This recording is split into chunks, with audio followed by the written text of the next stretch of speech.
ಹರೇ ಶ್ರೀಕೃಷ್ಣ. ಶ್ರೀಮದ್ ಭಗವದ್ಗೀತೆ ಅಧ್ಯಾಯ 15 ಶ್ಲೋಕ 10.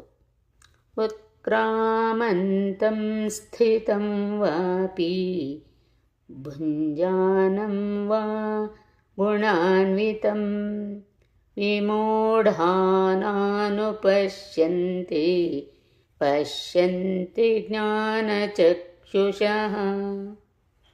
ಈ ಶ್ಲೋಕದ ಭಾವಾರ್ಥ: ಜ್ಞಾನಚಕ್ಷುಷಃ ಎನ್ನುವ ಮಾತು ಬಹು ಮಹತ್ವದ್ದು.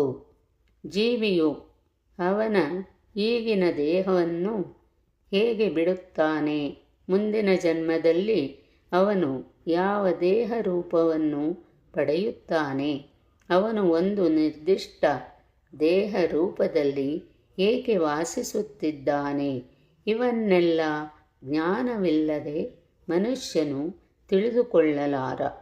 ಇದಕ್ಕೆ ಭಗವದ್ಗೀತೆ ಮತ್ತು ಅಂತಹ ಸಾಹಿತ್ಯವನ್ನು ಯೋಗ್ಯ ಗುರುವಿನಿಂದ ಕೇಳಿ ಗಳಿಸಿಕೊಂಡ ಜ್ಞಾನವು ದೊಡ್ಡ ಪ್ರಮಾಣದಲ್ಲಿ ಅಗತ್ಯ.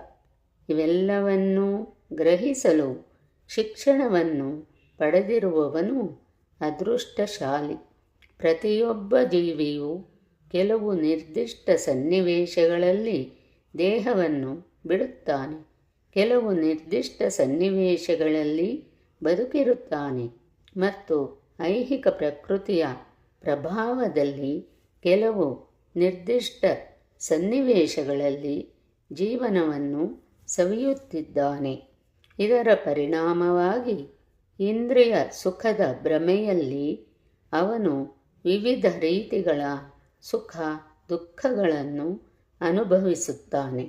ಕಾಮ ಮತ್ತು ಲೋಭಗಳಿಂದ ನಿರಂತರವಾಗಿ ಮೋಸ ಹೋಗುವವರು ದೇಹವು ಬದಲಾಗುತ್ತದೆ ಎನ್ನುವುದನ್ನು, ಒಂದು ನಿರ್ದಿಷ್ಟ ದೇಹದಲ್ಲಿ ತಾವು ವಾಸಿಸುವುದನ್ನು ಅರ್ಥ ಮಾಡಿಕೊಳ್ಳುವ ಶಕ್ತಿಯನ್ನು ಸಂಪೂರ್ಣವಾಗಿ ಕಳೆದುಕೊಳ್ಳುತ್ತಾರೆ. ಅದು ಅವರಿಗೆ ಅರ್ಥವಾಗುವುದಿಲ್ಲ. ಆದರೆ ಆಧ್ಯಾತ್ಮಿಕ ಜ್ಞಾನವನ್ನು ಬೆಳೆಸಿಕೊಂಡವರು ಆತ್ಮನು ದೇಹದಿಂದ ಭಿನ್ನ ಮತ್ತು ಬೇರೆ ಬೇರೆ ರೀತಿಗಳಲ್ಲಿ ತನ್ನ ದೇಹವನ್ನು ಬದಲಾಯಿಸಿ ಅನುಭವಿಸುತ್ತಾನೆ ಎನ್ನುವುದನ್ನು ಕಾಣಬಲ್ಲರು. ಇಂತಹ ಜ್ಞಾನವಿರುವ ಮನುಷ್ಯನು ಬದ್ಧ ಜೀವಿಯು ಈ ಐಹಿಕ ಅಸ್ತಿತ್ವದಲ್ಲಿ ಹೇಗೆ ದುಃಖ ಪಡುತ್ತಿದ್ದಾನೆ ಎನ್ನುವುದನ್ನು ಅರ್ಥ ಮಾಡಿಕೊಳ್ಳಬಲ್ಲ.